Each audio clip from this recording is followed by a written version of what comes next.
La verdad que este tiempo había venido meditando de qué es lo que podía compartir con ustedes y el Señor me hablaba y me decía sobre la misericordia que había tenido Él conmigo, ¿no?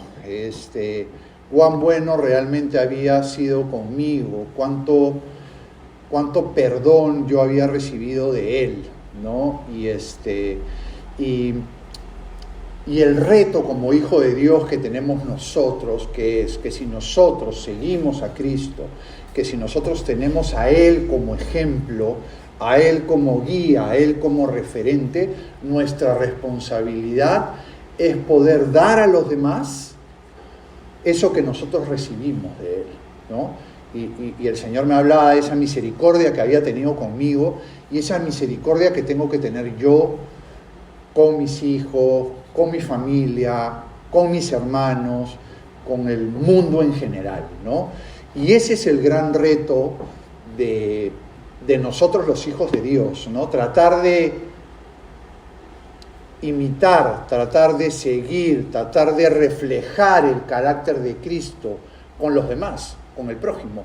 Y de eso había venido hablando todo este tiempo que yo había estado lejos de ustedes, pero el Señor sabe cómo hace las cosas, ¿no? Y siempre a un predicador o a alguien que le toca compartir, te habla por ciertas situaciones que tú vives, ¿no?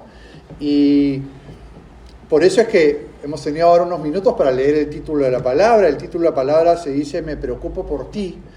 Y yo les quiero contar algo que me pasó hace 2 sábados, no ayer, sino el sábado anterior. Yo había venido ya casi con una palabra preparada para poder compartir con ustedes. Y el sábado me tocó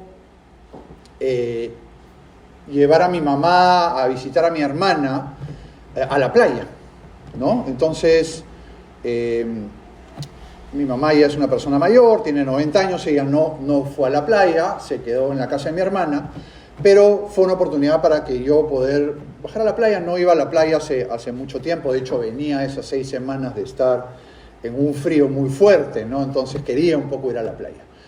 Y bueno, llegó el momento de ir a bañarme y yo me estaba bañando en el mar, en una playa que yo la conozco bastante bien, yo me crié ahí, la conozco. El mar estaba muy bravo ese día, estaba con una bandera roja, que quiere decir que el mar estaba muy bravo, muy difícil, ¿no? Y yo me estaba bañando. Esta playa tiene una particularidad, ¿no? Que si tú te bañas en una zona es muy tranquila, pero si te mueves 5 metros a otra zona, el mar se pone muy difícil y mucho más complicado. Entonces, como yo sabía eso, estaba bañándome en la zona tranquila y de pronto llegó una chica de unos 27 años, 30 años, con 2 jóvenes, ¿no? 2 jóvenes, uno era muy corpulento, pero eran jóvenes, ¿no? Entonces, yo me estaba bañando y esos chicos se estaban bañando, yo los vi ahí y qué sé yo, había mucho calor ese día y de repente vi que la corriente se los comenzó a llevar a los 3, ¿no? Y les cuento esta historia porque quiero hacer un paralelo de esta historia con nuestra vida como hijos de Dios, ¿no? Y la corriente se los comenzó a llevar y los comenzó a meter un poco más atrás de las olas, ¿ya?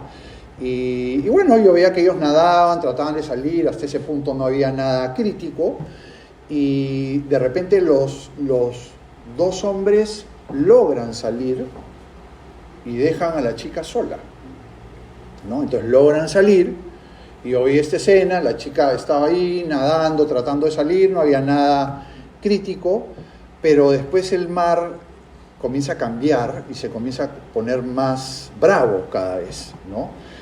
Y estaba esa chica ya sola. Y estos 2 jóvenes como que se paralizaron, ¿no? No hablaban entre ellos. Yo veía esta situación, ya esto era como a unos 30 metros de donde yo estaba. Hablaban entre ellos, pero no se animaban a ir a salvar a esa persona, a sacar a esa persona. Y no solo eso, estaba toda la playa, habían, no sé, unas 50 personas que veían esta escena de esta señorita que no podía salir, ¿no? y nadie hacía nada. Nadie entraba al mar a socorrer a esa persona, a poderla ayudar. Y voy a detener la historia ahí, porque esa escena que vi yo me habló muchísimo, ¿no? Por eso el título de la prédica es Me preocupo por ti, y no es que me preocupo por, ay, qué mal que estás, hermanito, y qué sé yo. Significa me preocupo por ti en un tono de cuidado, de afán, de interés, de una sana curiosidad y de cierta responsabilidad que debemos tener para con nuestros hermanos en general dentro de la congregación. Eso que yo había visto en este ejemplo, esos dos chicos jóvenes con todas sus capacidades, no habían tenido esa preocupación por su amiga, de rescatarla, de salvarle la vida. Y se habían quedado en la orilla hablando y miraban esta escena, como esta mujer se iba alejando y se iba alejando y no hacían nada. Y no solo no hacían nada, sino tampoco pedían ayuda, ¿no? Y de eso es lo que quiero compartir con ustedes esta mañana, ¿no? De que muchas veces nosotros venimos a una reunión, un domingo, un sábado de jóvenes, o una reunión de varones, venimos, vemos gente, conocemos gente, escuchamos la palabra, conversamos cosas vanas, ¿no? Clima, fútbol o lo que fuese, y nos regresamos a nuestras casas. Y nos regresamos a nuestras casas a preocuparnos por nuestros asuntos, ¿no? Nuestros asuntos, nuestros problemas, las circunstancias que estamos viviendo, las necesidades que podamos tener, nuestro día a día. Y simplemente venir acá un domingo fue un paso. Y realmente no nos involucramos con nadie, ¿no? Nos quedamos en la superficie, llamemos así. Luego incluso algunos pueden decir, sí, yo formo parte de esta congregación. La pregunta es, ¿qué significa formar parte de una congregación? ¿Venir a la iglesia como ir al cine, escuchar una prédica y de ahí irte a tu casa?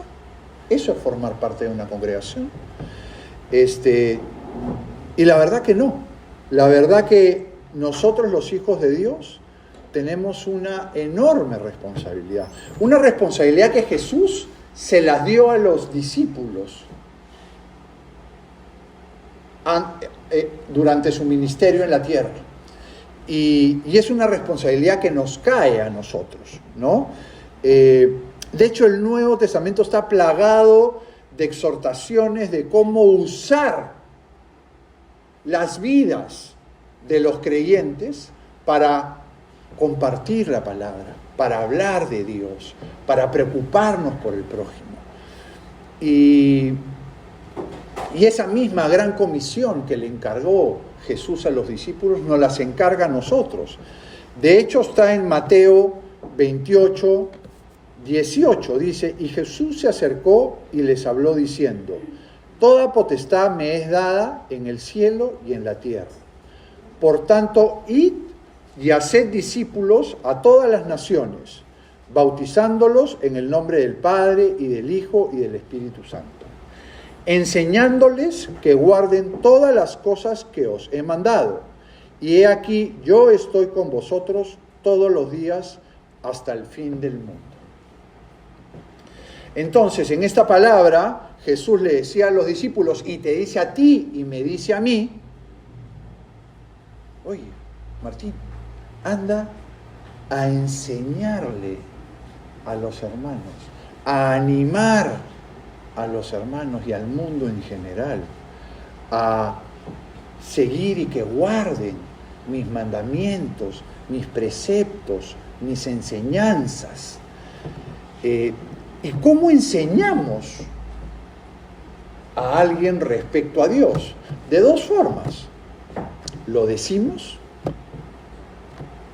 y lo hacemos. Claramente mucho más difícil es hacerlo que decirlo. Es muy fácil decir, oye, no tienes que hacer esto, o tienes que hacer esto o aquello, y mucho más difícil es hacerlo. Pero en la palabra nos dice que nosotros tenemos esa responsabilidad de enseñarlo. Ya no es una responsabilidad solo de venir, congregarte, escuchar la palabra, irte a tu casa y continuar con tu vida. ¿no? Y nótese algo hermoso en el último versículo 20. ¿Qué les dice Jesús y qué te dice Jesús esta mañana? Y he aquí, yo estoy con vosotros todos los días hasta el fin del mundo. Entonces vemos ese ejemplo. Jesús sí asume esa responsabilidad de acompañarte a ti, de estar junto a ti, siempre, hasta el fin del mundo. Él te va a acompañar. Él se preocupa por ti. Él se involucra contigo. Pero nosotros no nos queremos involucrar con los demás. Nosotros queremos venir y pasar. Si yo contara a lo largo de todos los años que he venido a esta congregación, que son casi 20, ¿ustedes imaginan cuántas personas han pasado por acá? Creo que llenaría 4 o 5 veces este ambiente, con todas las personas que han pasado. Todos sabemos que tenemos que venir a los pies del Señor. Cada uno de ustedes sabe que tenemos que acercarnos a Dios. Sabe que esa es la única forma de que nuestra vida sea bienaventurada. Lo sabemos. Y Dios nos ha dado esa responsabilidad de usar nuestros dones, nuestras habilidades, nuestros conocimientos, nuestra simpatía para traer vidas a Cristo. La pregunta entonces es, ¿para qué venimos a la iglesia? ¿Solo para escuchar? ¿Solo para recibir? ¿Cuántos años te vas a pasar viniendo a la iglesia solo para recibir y no para dar? Es la pregunta que te hago yo. En Hebreos 10:24 dice: y consideremos unos a otros para estimularnos al amor y a las buenas obras. Entonces no solamente venimos acá a escuchar, venimos a estimularnos mutuamente entre todos nosotros a las buenas obras, a alejarnos del mal, a cuidar nuestro camino. Y yo regreso a ese ejemplo de la playa. Había una zona de la playa donde era segura, pero 3 metros más allá podías pedir tu vida. Es igual a lo que nosotros vivimos. Acá estamos más seguros, pero afuera están las aguas bravas, donde la gente se muere, donde la gente no tiene una salvación, donde la gente no va a tener la vida eterna. A metros de distancia. Eso es igual. Entonces nosotros tenemos esa responsabilidad de tener a estas vidas o acercar estas vidas a esta zona más tranquila, a estas aguas mansas, que son los caminos del Señor. O sea que no solamente tenemos que venir acá a escuchar, sino tenemos que venir a involucrarnos con nuestros hermanos. ¿Tú conoces a tus hermanos? ¿A cuántos hermanos conoces? Primero, ¿qué es conocer? ¿Saber su nombre? ¿Saber a qué se dedica? ¿O conocerlo más profundamente? Conocer lo que está pasando, la circunstancia que está viviendo, qué le duele, a qué teme, qué quiere, cuáles son sus deseos del corazón. Eso es conocer a alguien. Y quería comenzar con una forma de comenzar a conocer a alguien, ¿no? Y es realmente, para tú poder conocer a alguien sinceramente de corazón, tienes que tener algunas características que te van a facilitar poder conocer a las personas, ¿no? La primera, creo yo, es reconocer eventualmente cuando tú te equivocas, ¿no? En Santiago 5:16 dice: confesaos vuestras ofensas unos a otros y orad unos por otros para que seáis sanados. La oración eficaz del justo puede mucho. Primero, tener la humildad de reconocer que nos equivocamos, de reconocer que hemos tenido una mala reacción de repente con alguien, de reconocer que de repente no saludamos a alguien, de repente reconocer que llevamos algún resentimiento adentro con algún hermano o hermana. Pero miren qué importante, la oración, que creo yo que es lo más importante. ¿Oras tú por tu hermano? ¿Oras tú por la necesidad de tu hermano? De repente no lo conoces. Y si no lo conoces, es muy difícil que ores por él, porque no sabes lo que está pasando, ¿no? Pero acá habla de esta primera gran responsabilidad, que es orar por nuestros hermanos. Y esa es la primera pregunta que te hago esta mañana. ¿Tú te preocupas en orar por las necesidades de tus hermanos?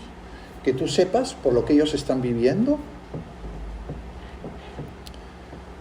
Porque la otra parte que tú tienes que hacer también es, a la hora de conocerlo y de involucrarte y de orar con él, es ayudarlo. Porque no solamente es, me enteré la necesidad que tiene Margarita y ya está. Me voy a mi casa y la conozco. ¿No? Es involucrarnos. Y la palabra nos dice en Gálatas 6:2, dice, sobrellevad los unos las cargas de los otros y cumplir así la ley de Cristo. O sea, Cristo te está diciendo, ayuda a tu hermano con esa carga, con ese peso que tiene.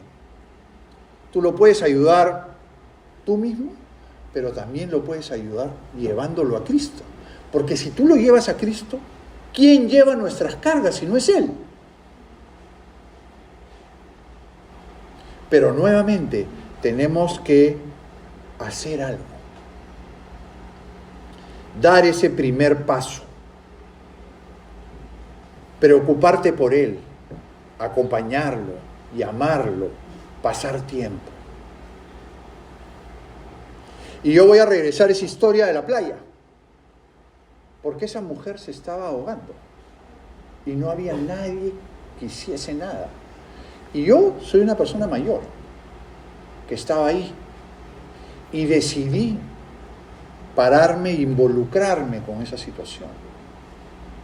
Y esa mujer estaba como unos ya 50 metros mío cuando yo veía que nadie hacía nada. Y salí del mar y fui caminando por la playa hacia ella con la intención de ayudarla. ¿Ustedes creen que yo no tenía miedo? Me moría de miedo. En ese camino, que fueron segundos, 30 de repente, lo único que hacía era pedirle a Dios que me ayudara en esa situación. Señor, ¿estoy haciendo lo correcto? Por favor, ayúdame a tener la pericia para poder ayudar a esta persona. Estaba muerto de miedo. Pero, ¿qué hacía en esa situación? ¿Iba a dar mi espalda y iba a dejar que esa persona se ahogara? Y yo decidí que no.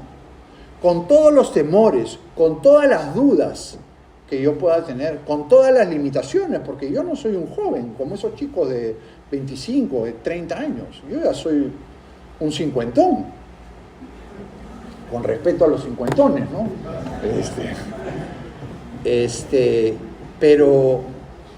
Pero decidí involucrarme, les digo, con mucho temor, y hablando con Dios en el camino y en todo momento, y pude ayudar a esa persona. Y pude sacar a esa persona del mar. Y la saqué, y ahí sí se acercaron estos dos fortachones, ¿no? A ayudarla. Y bueno, yo le pregunté y tal, ¿no? Cómo estaba bien, había tomado un poco de agua, pero estaba bien al final, ¿no? Pero esa situación, dije, yo tengo que compartir este ejemplo y llevarlo a nuestra vida cristiana. Y esto es una decisión.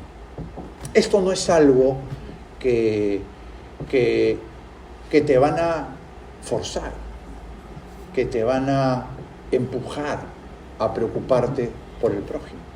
Es una decisión tuya. Es una decisión que implica despojarte de tu egoísmo natural, de nuestra naturaleza humana, porque nuestra naturaleza humana es egoísta. Entonces yo comencé a explorar cómo nosotros los creyentes podemos involucrarnos más voluntariamente. ¿Qué cualidades tenemos que desarrollar como hijos de Dios para podernos involucrar con nuestro prójimo? Hemos hablado la oración, la humildad. Tú no vas a poder involucrarte con alguien si tú eres todo soberbio, todo creído. Sí, porque conoces la palabra y te recitas 10 versículos y te sabes el Salmo 1 si eres hombre. Eso no te va a ayudar. Otra cosa que no te va a ayudar es, y si quieres lograr la cercanía, es ser una persona que juzga a las otras personas. Y nos pasa mucho, ¿no? Y la palabra nos dice en Gálatas 6:1, hermanos, si alguno fuere sorprendido en alguna falta, vosotros que sois espirituales, restauradle con espíritu de mansedumbre, considerándote a ti mismo, no sea que tú también seas tentado. Qué sabia esa palabra, como todo lo que hay en la palabra de Dios. Pero ¿qué es lo que te dice? Básicamente que no juzgues a las personas. Que si una persona ha fallado, si una persona ha cometido un pecado, si una persona ha cometido una falta, no seas tú que digas, ¡ay, qué horror! ¿Cómo ha hecho esto? Imagínate. Eso no te va a ayudar a acercarte a la gente. Tenía un versículo en 1 de Juan 1, versículo 8, no sé si lo puedo leer. Dice, si decimos que no tenemos pecado, nos engañamos a nosotros mismos y la verdad no está en nosotros. Si confesamos nuestros pecados, Él es fiel y justo para perdonar nuestros pecados y limpiarnos de toda maldad. Si decimos que no hemos pecado, le hacemos a Él mentiroso y su palabra no está en nosotros.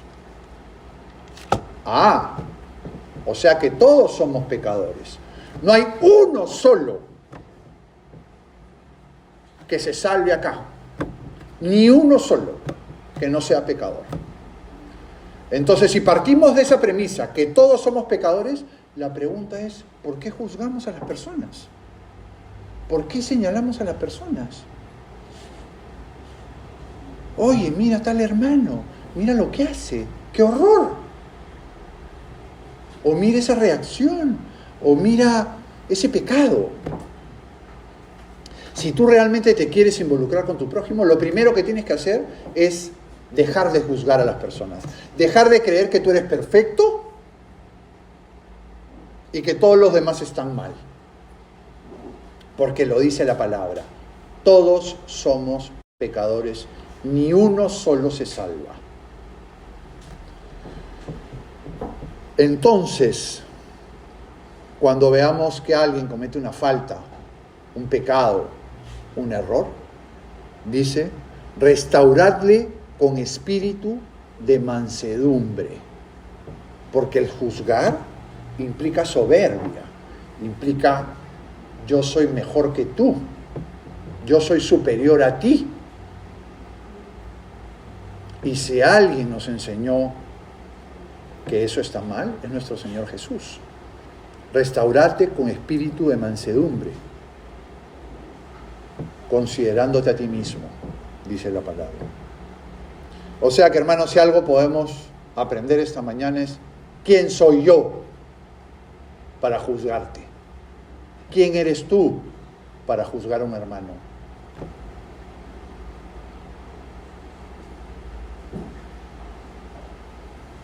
Por eso tenemos que reflejar el carácter de Cristo, porque si tú comienzas a meditar y cada uno tiene su propia historia con Jesús, Cada uno de ustedes tiene su propia historia con Jesús. Yo tengo la mía, ustedes tienen la suya. Pero yo puedo hablar por la mía. Y la mía es una historia que tiene un eje central entre Jesús y yo. Y ese ha sido el perdón. Realmente yo he recibido el perdón. Si yo les contara, y muchos de ustedes saben mi historia y mi testimonio, ¿quién era yo antes de estar acá?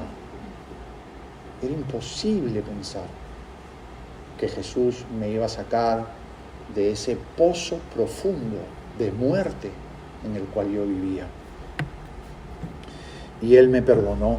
Y eso es lo que dice en Colosenses 3:13, soportaos unos a otros y perdonaos unos a otros, si alguno tuviese queja contra otro.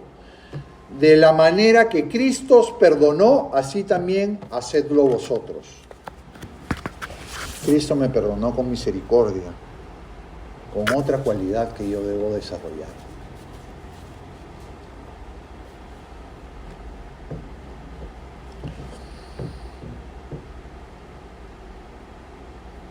Otra cosa que tenemos que hacer es alentarnos.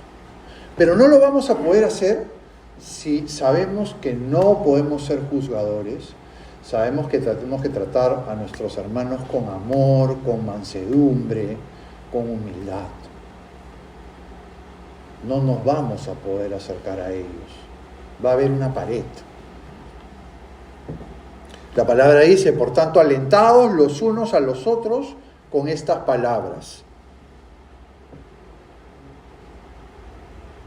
En Hebreos 10:25 dice, no dejando de congregarnos, como algunos tienen por costumbre, sino exhortándonos, y tanto más cuando veis que aquel día se acerca. Y acá la palabra exhortación se interpreta como alentarnos, como invitarnos, como preocuparnos. A veces pasa que viene un hermano 2 domingos, 3 domingos, y de ahí se va y nadie sabe de él. Nadie sabe de él. Otra cosa que es muy importante es en ese acercamiento que podamos tener con nuestro prójimo, con nuestros hermanos, con nuestra familia. La pregunta es ¿de qué hablamos? ¿No? Y la palabra es clara. En Romanos 14:17 dice, porque el reino de Dios no es comida ni bebida, sino justicia, paz y gozo en el Espíritu Santo. Porque el que en esto sirve a Cristo agrada a Dios y es aprobado por los hombres. Así que sigamos lo que contribuye a la paz y a la mutua edificación. O sea que tenemos que cuidar nuestras conversaciones. Tenemos que preocuparnos que nuestras conversaciones edifiquen. Pero acá en esta palabra hay una palabra que es importantísima que no tengamos que dejar de ver. Dice, a la mutua edificación. Quiérase decir que esa conversación que no edifica no solamente daña al hermano, sino te daña a ti mismo. Hablar con alguien que, por ejemplo, yo me demoré mucho tiempo en predicar, o mi prédica fue sumamente aburrida, o el tema que toqué ya se había tocado, no es una conversación ni que te edifique a ti, ni que edifique a la persona que esté escuchando esos comentarios. Por más que lo puedas pensar. ¿Te doy un consejo? Guárdatelos. Porque estás dañando a esa persona y te estás dañando tú mismo.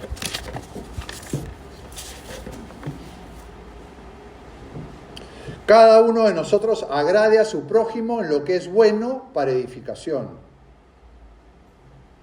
En 1 Corintios dice, ¿qué hay pues, hermanos? Cuando os reunís, cada uno de vosotros tiene salmos, tiene doctrina, tiene lengua, tiene revelación, tiene interpretación. Hágase todo para edificación. ¿Ustedes creen que edifica cuando tú agarras y comienzas a navegar por internet y encuentras una prédica y ahí estás medio confundido porque esa doctrina te habla de otra cosa que a ti no te la enseñan? ¿Tú crees que ayuda que tú vayas donde un hermano y lo confundas más? Y le digas, oye, mira, vi este video por internet, este predicador buenísimo, súper divertido, una prédica maravillosa, pero me habló de esto, no entiendo qué pasa. Y vas con tu hermano y tu hermano, después de esa conversación, sale viendo estrellitas, súper confundido. No, agarra tu confusión y anda donde un líder y pídele que te explique antes de confundir a un tercero. Tenemos que tener buenas conversaciones que edifiquen. No hablar mal, no chismear, no comentar, no hablar cosas sin sentido y vanas. Sí, puede ser en algún momento, pero realmente tener buenas conversaciones. La otra, y ya estamos acabando, pero quería tocarla igualmente para que todos tengamos claro acá, ¿no? Porque a veces pasa que conocemos la palabra, que tenemos muchos años en el Señor y queremos ir reprendiendo personas, ¿no? Diciéndole las cosas que están mal, ¿no? La palabra en Romanos 15:14 dice: pero estoy seguro de vosotros, hermanos míos, de que vosotros mismos estáis llenos de bondad, llenos de todo conocimiento, de tal manera que podéis amonestados los unos a los otros. Está bien, pero acá yo te aconsejo algo. Antes de amonestar a alguien, yo te aconsejo que te acerques donde un líder. No tomes esa decisión de amonestar a alguien, porque puede ser de piedra de tropiezo. Puedes hacer que esa persona no lo tome a bien, puede hacer que esa persona lo interprete mal. Anda con un líder, consúltalo. Lo que sí puedes hacer es lo que dice en Santiago 5:15, dice: y la oración de fe salvará al enfermo, y el Señor lo levantará, y si hubiese cometido pecados, le serán perdonados. Confesad vuestras ofensas unos con otros y orad unos por otros para que seáis sanados. La oración eficaz del justo puede mucho. Elías era hombre sujeto a pasiones, semejante a las nuestras, y oró fervientemente para que no lloviese, y no llovió sobre la tierra por 3 años y 6 meses. Y otra vez oró, y el cielo dio lluvia, y la tierra produjo su fruto. La mejor forma de que tú puedas ayudar a ese hermano es que ores por él. No hay mejor forma de ponerlo en oración. Antes de tomar una acción determinada con él, ponlo en oración. Ya llegó el momento que dejes orar solo por tus necesidades o por tus deseos. Todo esto que hemos compartido esta mañana nos indica claramente esa responsabilidad que tienes tú con los demás. Ya no se trata solo de venir a escuchar la palabra, ya no se trata solo de tus problemas, ya no se trata solo de tus necesidades, ya no se trata solo de lo que tú estás viviendo. Se trata de la persona que tienes a tu lado. Se trata de tu hermano. Y cuando eso pasa, hermanos, Dios ordena todo. Y seguro que ordenará la situación que tú estás viviendo, lo que tú estás padeciendo, la necesidad que tú estás teniendo. Porque si algo hemos aprendido, es mucho mejor dar que recibir. Es mucho más fructífero dar que recibir. Yo solamente quería ir invitando a los músicos. Quería tocar un ejemplo que es bien impactante para mí, lo leo regularmente, donde me muestra el carácter de Jesús, la forma que Jesús se conducía con los demás. Sabemos que Jesús vino a esta tierra, a su ministerio, y se interesó por las personas. fue un amigo bondadoso, fue una persona sensible, fue amoroso y se relacionaba con las personas, independientemente de lo que tú seas. Se relacionó con enfermos, se relacionó con prostitutas, se relacionó con pecadores, se relacionó seguramente con asesinos, se relacionó con todos por igual. Él no vio, sí, y tú no. Él se relacionó con todos. Y yo voy a leer rápidamente esta historia. Es una historia que está en varios libros del Nuevo Testamento sobre el endemoniado gadareno. Y dice en Marcos 5:1, vinieron al otro lado del mar, a la región de los Gadarenos. Y cuando salió de la barca, Jesús salió de la barca, enseguida vino a su encuentro de los sepulcros un hombre con un espíritu inmundo, que tenía su morada en los sepulcros y nadie podía atarle, ni aun con cadenas. Miren este personaje. Vivía en los sepulcros es donde entierran a las personas, ¿no? Tenía un espíritu inmundo. Y miren la palabra, dice, porque muchas veces había sido atado con grillos y cadenas, mas las cadenas habían sido hechas pedazos por él y desmenuzados los grillos y nadie le podía dominar. Había esta persona que vivía en los sepulcros, que era endemoniado, que daba de gritos, de alaridos, la gente de ahí había tratado de atarle, de amarrarle, y él había roto esas cadenas, tenía fuerza, estaba totalmente descontrolado.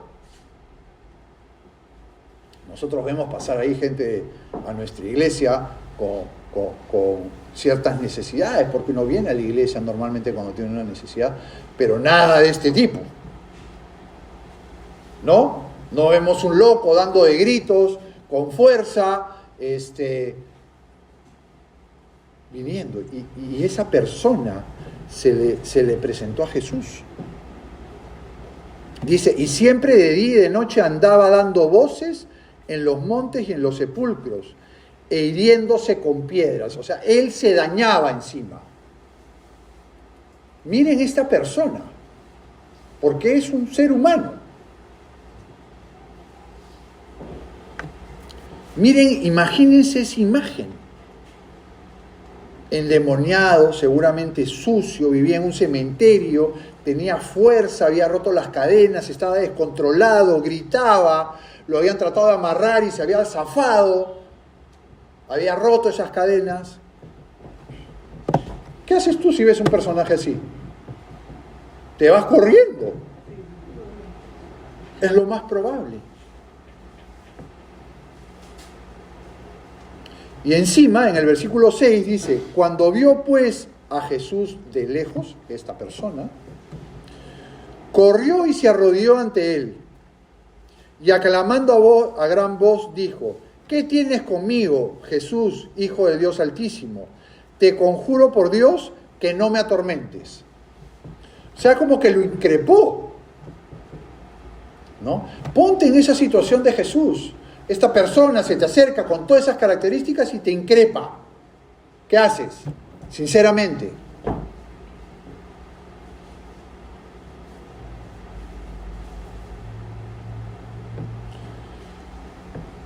Yo creo que casi todos nosotros hubiésemos huido de esa situación,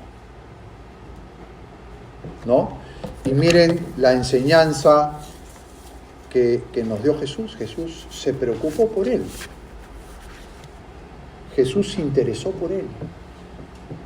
Y ese es el ejemplo que tenemos que tener. Y Jesús arroja fuera todos los demonios de este hombre y lo sana y lo cura. En el versículo 15 dice, viendo a Jesús y ven al que había sido atormentado del demonio y que había tenido la legión sentado, vestido en su sano juicio, y tuvieron miedo. Si Jesús le hubiese dado la espalda, ese hombre lo más probable es que hubiese muerto. pero Él tuvo misericordia de él. Él tuvo amor hacia esa persona. Todo ese pueblo no. Lo habían tratado de amarrar, lo habían tratado de maniatar y no les había resultado. Porque a veces es más fácil darle la espalda al problema y decir, bueno, que vaya, que lo solucione. Pero Jesús nos enseña acá que no. Él hubiese podido pasar y no pasó.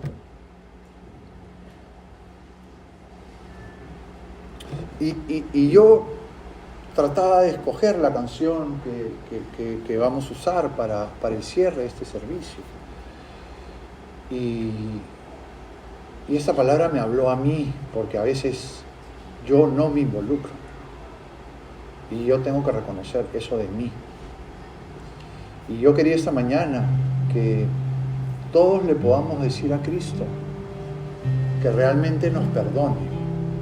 Que nos perdone por haber vivido todos estos años y todo este tiempo en ese egoísmo, en esa preocupación por uno mismo,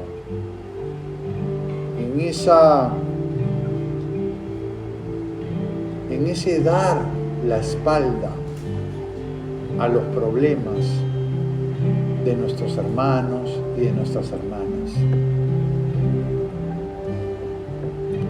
El que ama a su hermano permanece en la luz y en él no hay tropiezo, dice la palabra.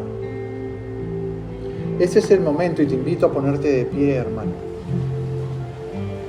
para que cierres tus ojos y le digas a Jesús: Jesús, perdóname, necesito cambiar. Necesito que despojes de mí esa soberbia, ese juzgar a las personas, ese ver los problemas en el ojo ajeno y no en el mío. Yo quiero cambiar, Jesús. Yo quiero que tú me ayudes a darme un corazón preocupado por los que también son tus hijos.